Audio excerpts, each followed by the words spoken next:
기후도 정치도 우리 얘기니까 기후 유권자 입문파 팟캐스트.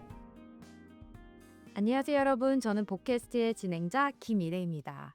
오늘은 기후는 젊다, 유권자도 정치인도의 2부를 이어갑니다. 지난 시간엔 청년 기후 유권자에 대해 이야기를 했는데요. 오늘은 정치인, 바로 젊은 기후 정치인들에 관해서 이야기를 나눠보려고 합니다.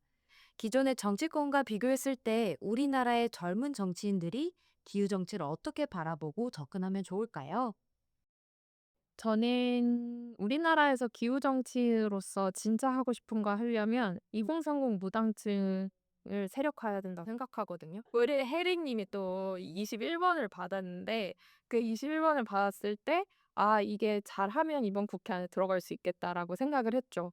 근데 이제 갑자기 그때 당시 인재영입위원장이 애템 하니까 명단의 순번이 바뀌었어요. 근데 그때 제가 약간 아차 했었던 것 중에 하나는 그 순번이 윗순번이 들어가지 못한 후보자의 지지자들이 방사 앞에서 막 장구 치고 깽가리 치고 뭐 기자회견하고 난리가 났어요. 근데 그게 한 5명?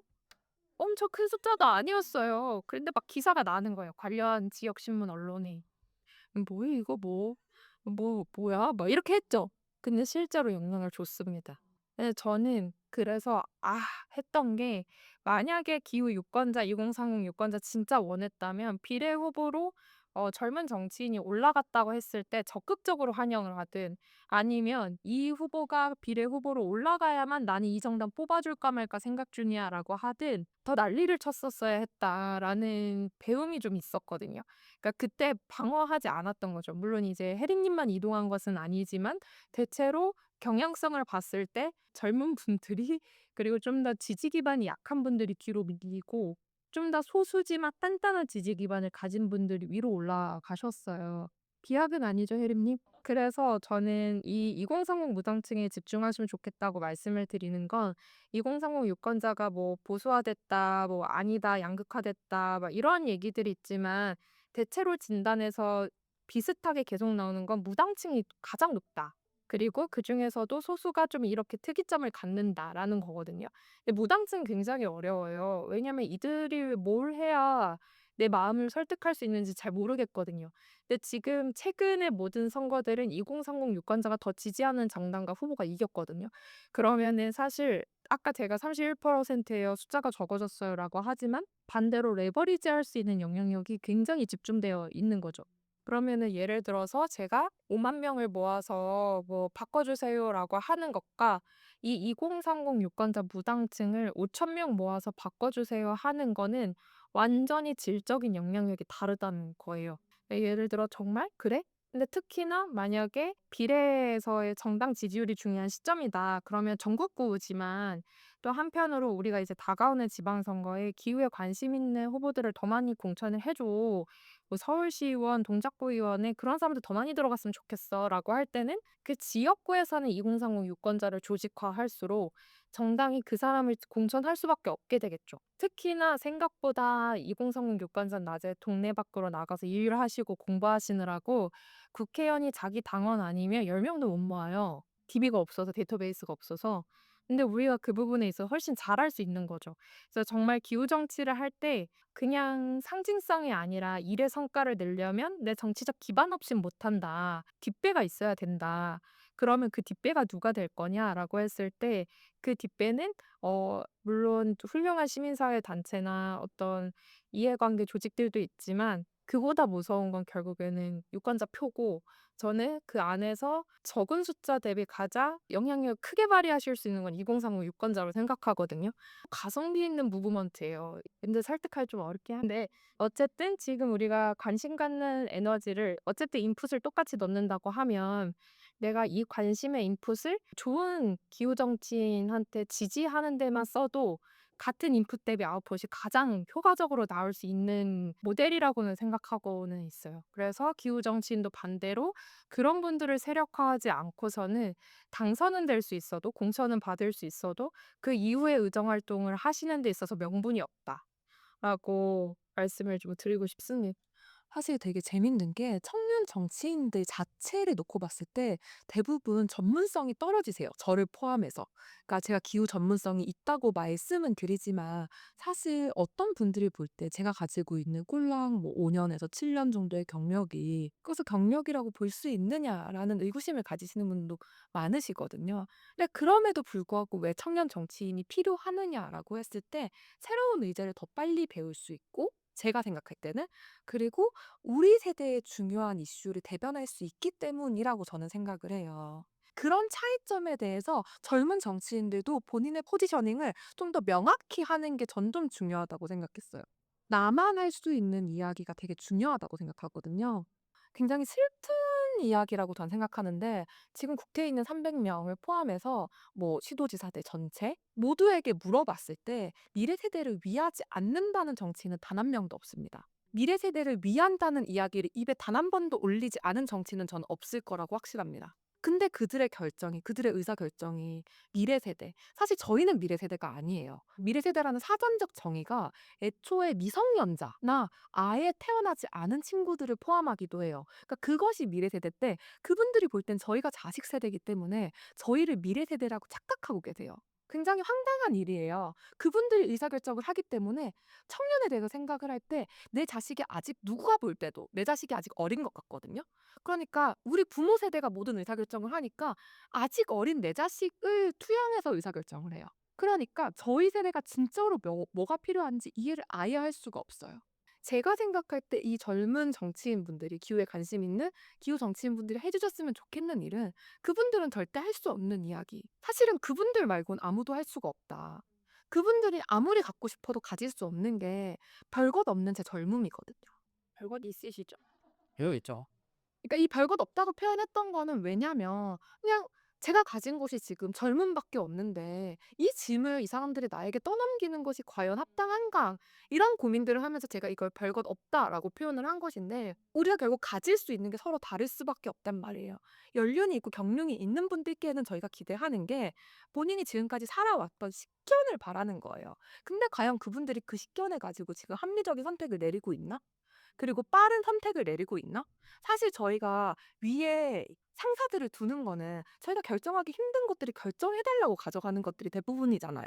근데 이분들이 지금 그런 명확한 결정을 내리고 있나? 저는 그렇게 보지 않아요. 그렇기 때문에 지금 더 드러나야 될 것은 저희 세대의 기민함이라고 보거든요. 그것이 가장 잘 활약할 수 있는 분야는 기후라고 봅니다.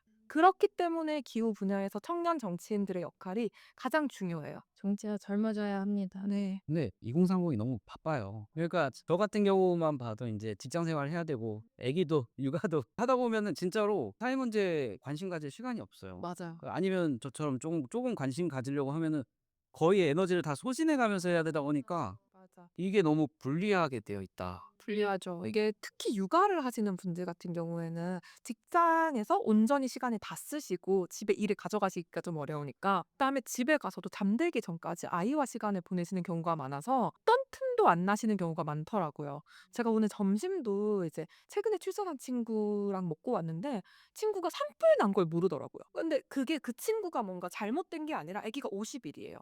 그러니까 아무 정보도 알 수가 없는 거예요. 저희 세대라기보다는 2030 직장인들이 정말 그래서 너무 바쁘다. 특히 이제 2030의 이제 직장인 혹은 육아를 하시는 분들의 관심사도 저도 이제 주변에 너무 많고 저도 마찬가지이기 때문에 생각을 해보면 기후보다는 임금, 혹은 물가 상승률, 아니면 부동산 주거 정책, 혹은 노동 시간이나 뭐 연금 제도, 혹은 뭐 AI나 뭐 직업의 안정성에 대한 이제 실질적인 생존에 관한 문제들은 보는데 기후에 대한 것들은 저희도 여전히 좀 멀다고 느껴지는 것 같아요. 어떤 식으로 좀 접근을 하면 좋을까요? 근데 사실 기후 문제 경제 이슈 아닌가요? 맞죠? 지금 이미 현대차가 미국 가서 지는다고 하는 게 단순히 관심 문제만은 전 아니라고 생각하긴 하거든요. 우리나라에서 뭐 재생에너지 아리백 뭐 달성 이거는 석한님 전문이겠지만은 사실은 에너지 조달을 얼마나 깨끗하게 할 것이냐가 그 나라의 경쟁력을 결정짓는 건데 지금 보면은 우리나라의 탄소 집약도 자체가 너무 높다 보니까 국내에 투자하는 게 어떻게 보면 리스크가 되는 거죠. 그러니까 해외로 이제 공장에 나갈 수밖에 없는 거고 그러면은 이제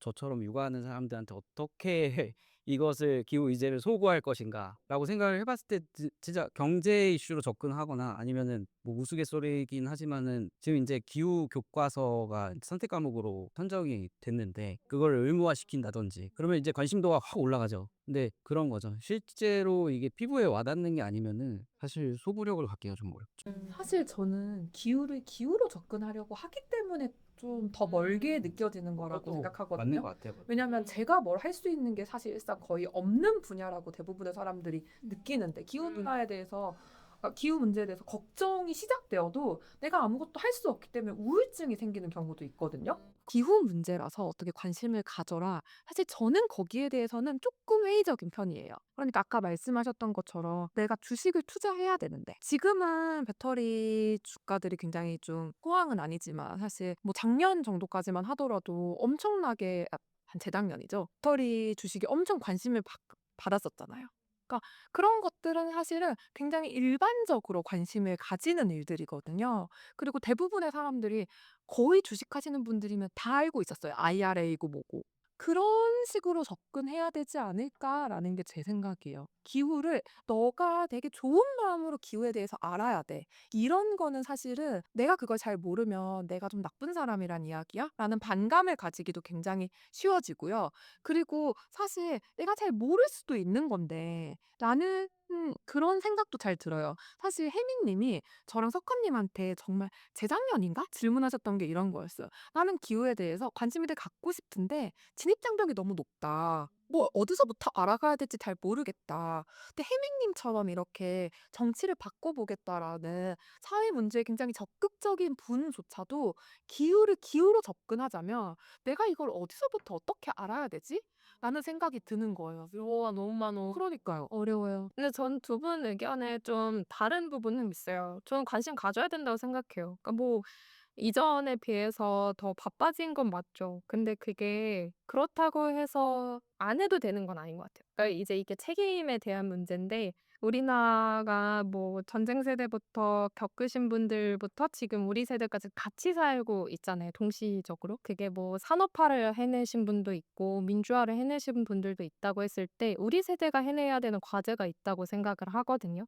그러니까 그게 그때는 안 바빴을까? 그때는 안 먹고 사는 게 안 힘들었을까? 했을 때 지금 사실 GDP가 제일 높은 상황이잖아요. 그러니까 "배부른 소리야."라고 얘기하고 싶지는 않고 저도 너무 힘들고 그때 어 그럼 아니면 누가 하는데? 그럼 사실 우리도 마치 우리가 어른이 아닌 것처럼 얘기를 하지만 지금 책임성을 가지고 있는 어른으로서 그다음 세대한테 물려줄 결과가 어디까지 만들어져야 하는가를 생각하고 해내야 된다고 생각해요. 근데 더 어려워진 건 그때보다 훨씬 더 격차가 커졌고 그러니까 어떻게 보면은 변화를 만들고 혁신을 만들겠다고 하는 위치는 애초에 기득권보다 더 가진 게 없고 더 바쁘고 해내야 될 게 많다. 그럼에도 불구하고 해내는 게 변화 아닌가?'라는 생각이 들어서 원래 기존 관성을 깨는 것은 힘든 일, 그 힘든 일을 어떻게 더 빠르고 효과적으로 할지가 역량이라고 저는 좀 생각을 하는 편이고요. 다른 한편으로는 그렇다면 정치가 다른 산업처럼 발전해야 되는 부분도 정말 많다고 생각해요. 지금 스타트업 뭐 여러 가지 서비스들 보면 진짜 기존의 습관을 다 바꿔버린 것들 정말 많아요. 저는 금융 서비스도 정말 많이 바뀌었다고 생각하고 뭐 교통이나 뭐 배달 음식 같은 외식업도 너무 많이 변했잖아요. 이제 뭐 줄도 안 서도 되고 뭐 배달도 다 되고. 근데 정치가 뭐가 달라졌냐라고 하면 생각보다 크게 없어요. 그러니까 그거는 단순히 뭐 투표라는 행위 말고 정치 안은 굉장히 많은 역할들이 있는데요. 그 안에서의 디테일들을 보면 정당들이 아직도 "여러분 이제는 온라인에서 토론하실 수 있습니다. 박수!" 막 이래요 요즘 2025년에. 너무 놀랍죠. 너무 새로워서. 안 새롭잖아요. 그러니까 어떻게 하면 이게 UX, 유저 익스피리언스 관점에서 정치를 개선할 수 있을지 질문을 한다면 육아를 하느라 바쁜 사람, 세상 일에 관심 가지기에는 내가 해내야 될 게 너무 많은 사람한테 정치가 훨씬 UX를 개선해서 접근을 하는 게 맞았다고 생각해요. 그거는 개인의 탓이 아니라 시스템이 해내야 하는데 애초에 이쪽에 플레이어도 너무 없고 사실 뉴에이즈 같은 역할을 하는 플레이어도 너무 없고 기후는 사실 플레이어가 진짜 많아요. 부러워 죽겠어. 입장도 서로 다 다르잖아요. 정치는 진짜 플레이어가 없어요. 이 정당이거나 정치인이 되겠다는 사람 제외한 플레이어는 진짜 없거든요. 그러다 보니까 이 일을 지속 가능하게 해내기가 굉장히 어렵다. 그래서 이쪽에 좀 더 상상력을 더하다 보면 이렇게 바꿀 수 있지 않아? 저럴 수 있지 않아? 라는 가능성들이 저는 훨씬 열릴 거라고 생각해요. 진짜 어떤 걸 개선을 물꼬를 트면 훨씬 더 빨라질 수도 있다라고 생각하거든요. 그래서 잠깐 뭐 사례를 말씀드리면 뉴에이즈가 요즘 주목하고 있는 문제 해결 방식 중에 지방의회를 활용하는 방법인데 또 기후로 보면 탄소인지 예산세 이런 것들이 법률로 통과가 돼도 지자체에서 시행 규칙에 따른다라고 하면 지자체별로 조례 법안 발의가 다 돼야 돼요. 그러니까 이제 그래야만 뭐 경기도든 서울시든 탄소인지 예산세대로 일을 하는 건데 법률은 만들었는데 지방의회는 트래킹이 안 돼. 그러면 개념만 생기고 시행은 안 된 거예요. 이 공백들이 있는 거거든요. 그러면 오히려 우리가 정치에서 훨씬 더 효과적으로 일할 수 있는 방법은 시도의회든 광역의회든 기초의회든 그 사람들이 빨리 일하게끔 하자. 그리고 그거를 이전 레퍼런스가 있으니까 복제하게 만들자라고 하면 뉴에이즈가 이런 모델을 실험했을 때 생각보다 레퍼런스가 있으니까 쉽게 복제가 돼서 확산력이 되게 높거든요. 그래서 아까 석가님이 말씀해 주셨던 건 태양열, 에너지 간격 뭐 이런 이슈들이 지자체에서 협력해서 빠르게 해결할 수 있는 규제 문제이기 때문에 이런 부분들을 오히려 우리가 집중하면 어쨌든 효능감이 있고 성취감이 있으니까 되는 판에 사람들이 더 모이지 않을까. 이게 약간 뉴에이즈의 상상력이기도 합니다.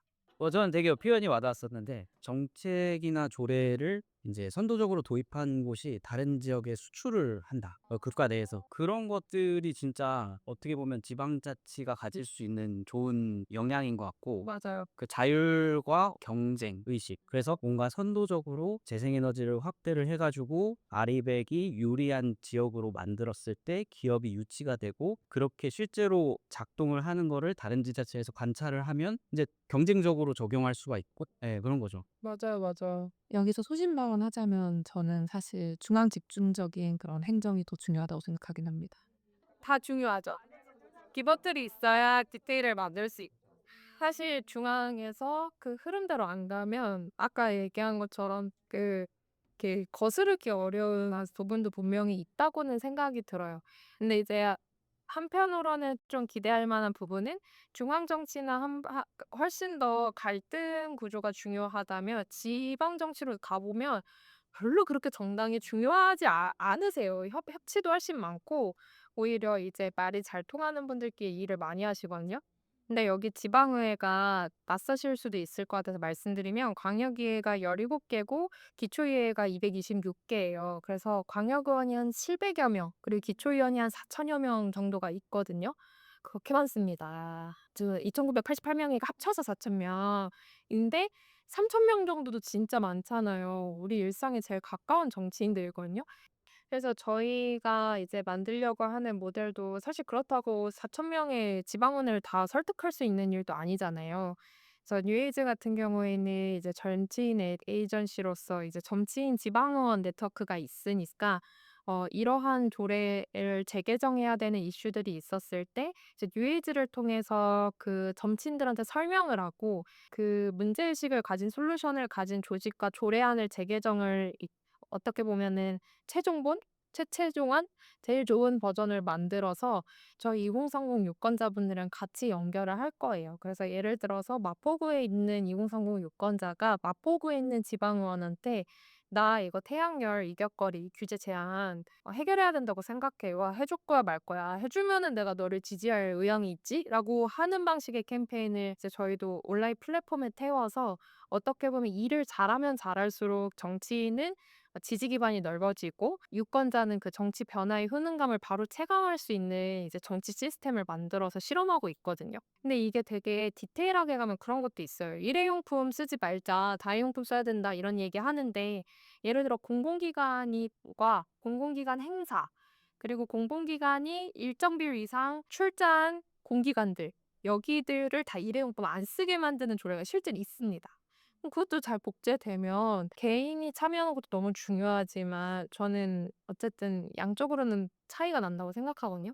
현수막 얼마나 많이 보이세요? 현수막도 재활용 현수막을 사용하게 만드는데 다 처음부터 할 수 없으니까 뭐 공공기관부터 그렇게 하겠습니다라는 조례도 있거든요.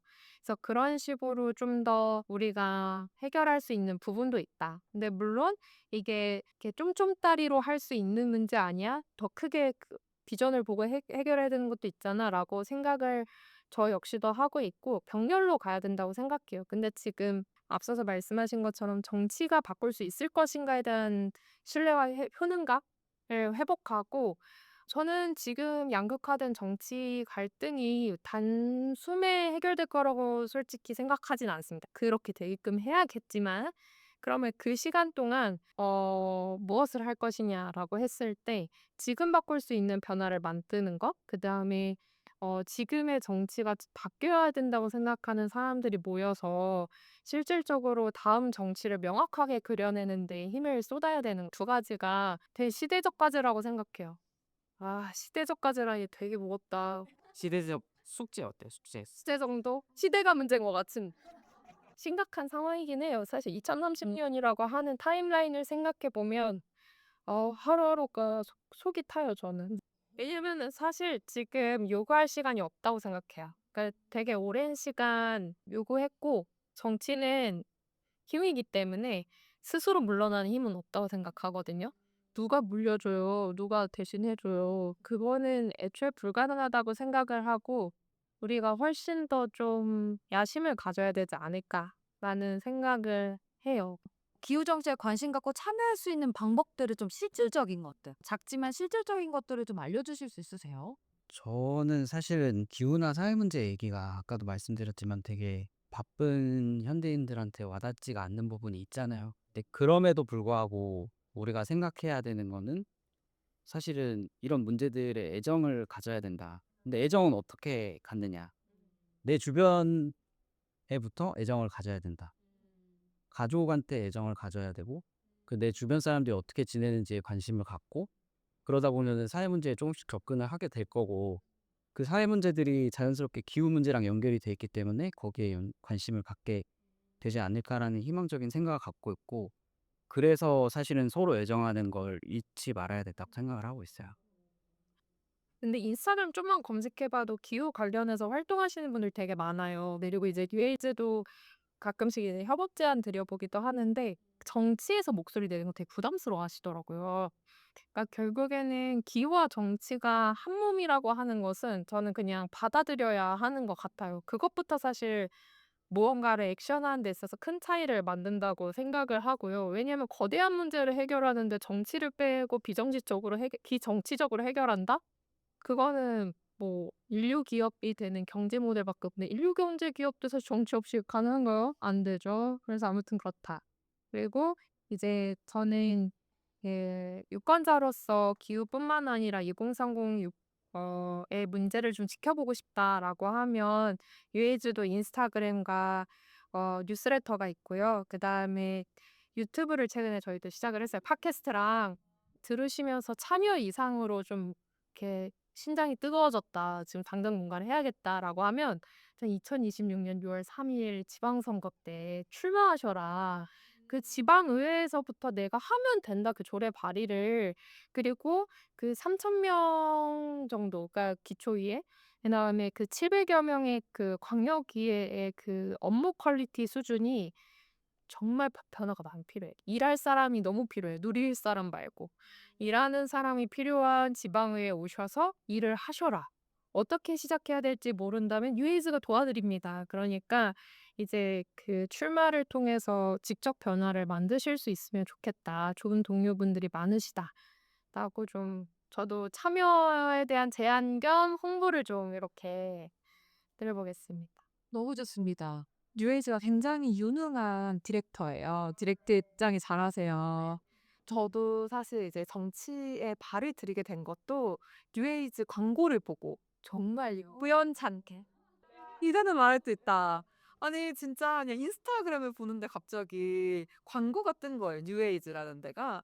근데 사실 보통 좀 이상한 데일 수 있잖아요. 그래서 한번 눌러봤어요. 근데 그 계정을 제가 신뢰하는 친구들이 팔로우를 하고 있는 거예요.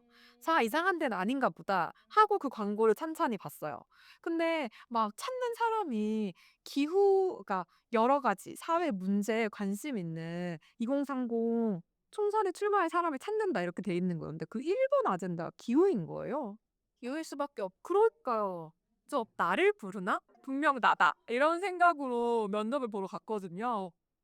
좋습니다. 저는 마지막으로 이제 드리고 싶은 말씀이 이제 청년분들의 정치 참여, 청년분들의 기후 위기에 대한 관심이 첫 번째로 중요하고 그리고 그럼에도 불구하고 잊지 말아야 되는 건 저희가 소수 약자들을 위한 관심 이거일 것 같아요. 그래서 이거는 그래도 잊지 말아야 된다라 마지막으로 좀 드리고 싶습니다. 맞아요. 네, 저희 팟캐스트의 첫 에피소드 젊은 기후 유권자가 필요한 이유 여기까지 진행하겠습니다. 오늘 에피소드에서는 기후 위기의 심각성부터 젊은 유권자의 정치 참여의 중요성 그리고 실제 행동 방법까지 다양한 이야기를 나누었습니다. 오늘 이야기가 많은 분들에게 기후 위기와 정치 참여가 우리 삶에 얼마나 중요한지 꼭 한번 생각해 보시는 계기가 되길 바라며 다음 에피소드에서도 더 흥미롭고 의미 있는 주제로 찾아뵙겠습니다. 감사합니다.